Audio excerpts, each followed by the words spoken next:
I want to talk a bit about big data and what big data actually is, and to give you a feeling of what you can do with data.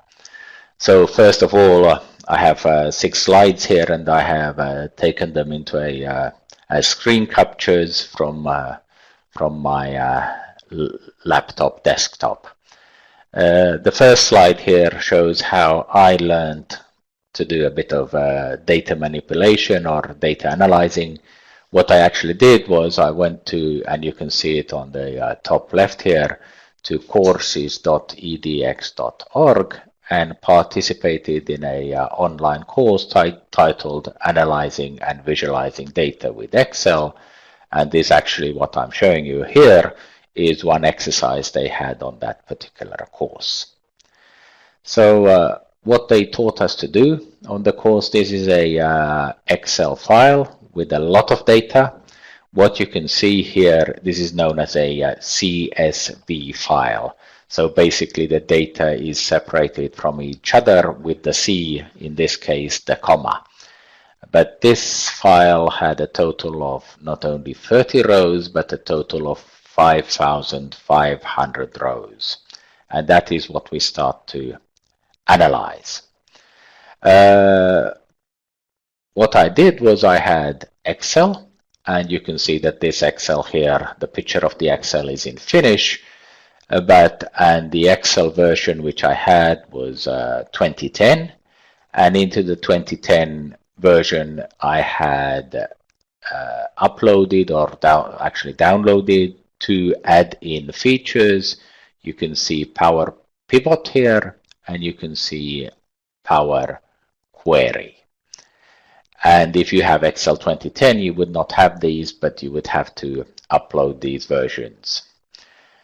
And so I have an open data sheet here, and then I have clicked File, this icon here, and what I'm actually doing next is the 5,500 rows, the CSV file, I will upload onto my Excel sheet.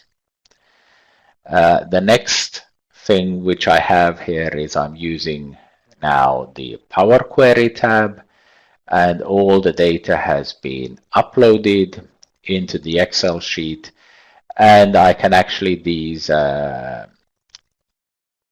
columns, I can adjust the columns and remove a column and do all kinds of tricks to different columns. So I'm, if you like, adjusting the data to what I want to have and what I want to remove. The next step here is I am now going into to create a pivot table, and here actually what I have is I'm using a feature in the Power Pivot to calculate the total revenue. So as you can see, it's difficult work if you like.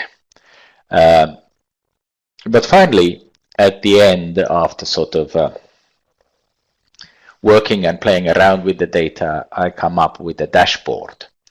And what you can see here is a dashboard which I can have created from the data. I have districts, so areas people are, the company is selling into, and they are in 2 states. They are in New York and in Texas. And what I can actually do here is I can click Texas, and it will show all the Texas area sales. All the figures here will change. Or I can click New York, and all the figures here will change. So just with these Excel tools, I can manipulate and play around with the data. It takes a lot of time to learn these. It's like learning to bake or like learning to play the piano.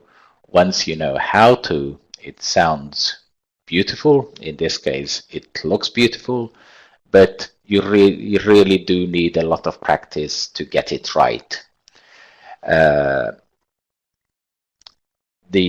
thing which you need to understand in a sense is that the ability to find data is increasing all the time, and the ability to play around with the data and analyze the data is becoming easier and easier.